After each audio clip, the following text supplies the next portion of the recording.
Olá, pessoal! Você já parou para pensar no que realmente define quem você é? Por que você reage de um jeito e uma outra pessoa de uma maneira completamente diferente da tua na mesma situação? Hoje eu vou te mostrar como a ciência da personalidade nos ajuda a entender o que nos conecta com seres humanos e, ao mesmo tempo, o que nos torna verdadeiramente únicos. Então, prepare-se para descobrir como seu cérebro, genética e experiências trabalham junto ali para criar a pessoa incrível que você é. Eu sou Kathleen Lima, psicóloga, doutoranda em psicologia e há mais de 6 anos ajudo as pessoas a cuidarem das dores da sua história com afeto e ciência. Para entender a ciência da personalidade, nós precisamos começar pelo básico. O que é personalidade? Em termos bem simples, personalidade ele é um conjunto de características, pensamentos, emoções, comportamentos que torna cada pessoa única. A personalidade ela é o que define como nós reagimos a diferentes situações, como nós nos relacionamos com outras pessoas e como enfrentamos os desafios e as oportunidades na vida. Ela é formada por uma combinação de influências internas, como a genética e a estrutura cerebral, e influências externas, como as experiências de vida e também a nossa cultura. Embora cada um de nós compartilhe traços em comuns, com o desejo de se relacionar com os outros, como a busca por segurança e o impulso para atingir objetivos, nós também temos a nossa própria combinação de temperamentos, de valores, de preferências e de estilos de resposta. É essa combinação única que faz com que cada pessoa reaja de uma forma diferente diante daquelas mesmas circunstâncias ali. A ciência da personalidade, ela investiga exatamente isso.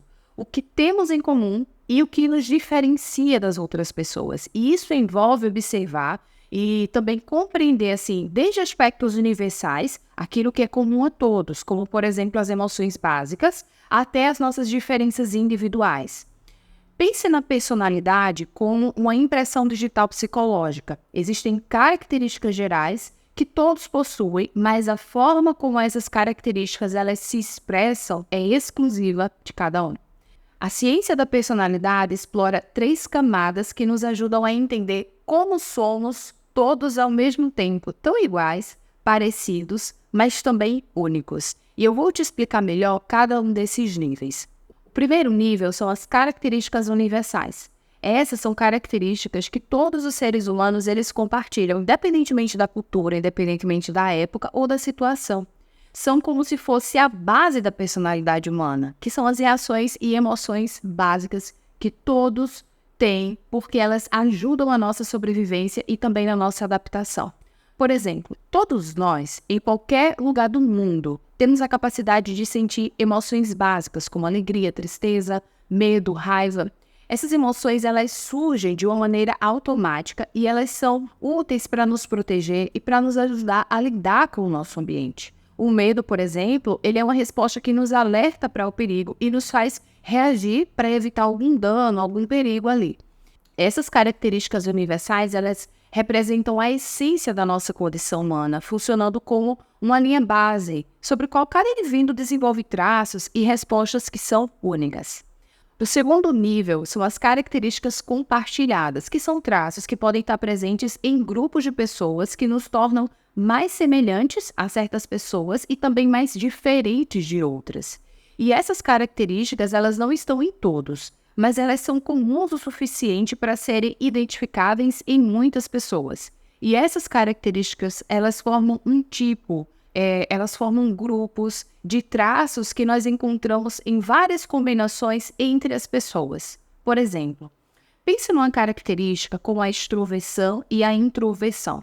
Algumas pessoas, elas são naturalmente extrovertidas, elas gostam de estar em grupos, elas se sentem mais energizadas em festas, em eventos sociais. Outras pessoas, elas preferem um ambiente mais tranquilo, solitário, elas são mais introspectivas e elas se sentem mais confortáveis em momentos de silêncio e também de calma. Esses traços, eles não são universais, nem todas são extrovertidos ou introvertidos, mas são comuns e eles criam um grupo de pessoas que compartilham as preferências ali que são semelhantes. Essas características compartilhadas, elas ajudam a entender por que certas pessoas elas se dão bem em certos ambientes Elas se sentem mais à vontade com certos tipos de atividade e também de companhias. E elas moldam parte de quem nós somos e ajudam a nos conectar com outros que têm também ali os traços bem parecidos com os nossos. O terceiro nível são as características individuais. Essas características, elas são aquelas que nos tornam verdadeiramente únicos. É a nossa própria impressão digital psicológica. São qualidades, são traços que nos diferenciam até mesmo de pessoas muito próximas a nós, como os nossos familiares, pais, mães, irmãos, amigos íntimos. E esses traços, eles formam o nosso DNA psicológico, que é uma combinação única de tendências, de interesses, de valores, de reações que fazem cada pessoa ser quem é. Então, pense em dois irmãos que cresceram na mesma casa, receberam a mesma educação. Um pode ser altamente emocional e expressivo, reagindo assim, com muita intensidade diante dos problemas, enquanto o outro ele é mais racional, ele é mais calmo, ele prefere resolver os desafios com tranquilidade. Esses traços, eles não foram herdados da mesma forma e eles não podem ser explicados só pelo ambiente. Eles refletem uma configuração única da personalidade. E essas características individuais, elas mostram como, mesmo entre pessoas com um histórico semelhante, cada uma reage de uma forma diferente a situações específicas. Elas formam a camada mais pessoal da personalidade e ajudam a moldar os nossos relacionamentos, as nossas preferências e até mesmo quem somos. Esses 3 níveis que eu acabei de te falar, eles nos mostram que a personalidade ela é uma combinação de fatores comuns e também individuais. Todos temos uma base semelhante, as características universais. Ela pode nos agrupar por traços parecidos, que são as características compartilhadas, e ao mesmo tempo nós somos únicos em nossas combinações de temperamentos, de valores, de comportamento, que são as características individuais. A ciência da personalidade, ela usa esses 3 níveis para estudar como somos semelhantes e diferentes ao mesmo tempo, proporcionando uma visão que é mais completa do que nos torna únicos.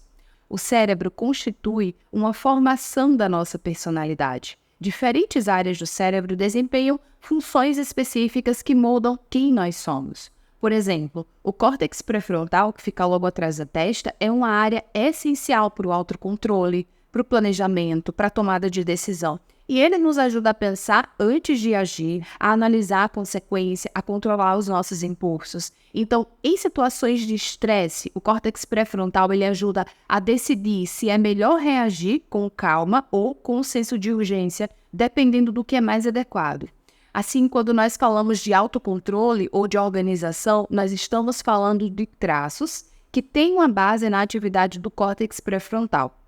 Eu já fiz um vídeo falando sobre tomada de decisão e um outro vídeo falando sobre controle inibitório. Eu vou deixar o link dos dois aqui na descrição para você conferir. Além disso, outras áreas do nosso cérebro elas contribuem para traços de personalidade. Por exemplo, a amígdala. Ela é uma estrutura bem pequena localizada na parte central do nosso cérebro. E ela está fortemente ligada ao processamento de emoções, como a raiva e também o medo. Pessoas com a amígdala mais reativa, elas podem ser mais sensíveis a situações de ameaça ou de risco, o que pode se manifestar como um traço de personalidade voltado para a cautela ou para a defesa. E esses exemplos, eles mostram que a nossa personalidade não é só uma questão de comportamento visível, que eu consigo identificar, mas é também o modo como o nosso cérebro processa o ambiente e responde a esse ambiente. A genética também ela exerce uma influência significativa na formação da nossa personalidade. Estudos com gênios, por exemplo, eles mostram que pelo menos metade dos traços de personalidade eles podem ser atribuídos a fatores genéticos. E isso significa, em grande parte, que nós herdamos algumas das nossas tendências, como uma inclinação para a extroversão ou uma maior predisposição para a ansiedade. Mas é importante lembrar que a genética não determina tudo. Heranças genéticas são como uma base, mas a forma com que esse traço ele vai se desenvolver depende também das nossas experiências e do ambiente onde nós vivemos. Por exemplo, uma pessoa que tem uma predisposição genética para a timidez, ela pode ao longo da vida aprender a ser mais extrovertida em certos contextos ou a desenvolver mais confiança em ambientes seguros e também acolhedores. E essas descobertas, o papel do cérebro e da genética, Eles revelam que a personalidade é como um mosaico complexo, onde traços herdados se misturam com a influência do ambiente. E assim mesmo, existem características comuns a muitas pessoas. Cada um de nós possui uma combinação única de influências genéticas, de atividade cerebral, de experiências pessoais. E isso explica porque duas pessoas elas podem ter a mesma tendência genética, como, por exemplo, a amígdala mais ativada, e ainda assim desenvolver traços de personalidade diferentes, dependendo de como elas vivem e como elas se adaptaram ao mundo ao redor. A ciência da personalidade, ao considerar tanto a biologia quanto a experiência, proporciona uma visão muito rica sobre como somos parecidos em nossa essência, mas ao mesmo tempo únicos nas nuances que nos definem ali. Então, entender essa camada nos ajuda a compreender melhor as similaridades e também as diferenças entre as pessoas e também a respeitar a individualidade de cada um. Se você chegou até aqui, parabéns. Se você encontrou valor nesse conteúdo ou se esse conteúdo te ajudou de alguma maneira, deixa um like e se inscreve aqui no canal para acompanhar mais vídeos assim. E claro, não esqueça de deixar o seu comentário compartilhando as suas experiências ou perguntas. E antes de finalizar, eu quero te convidar a explorar outros vídeos aqui do canal que podem aprofundar ainda mais o seu entendimento sobre saúde mental. Até a próxima!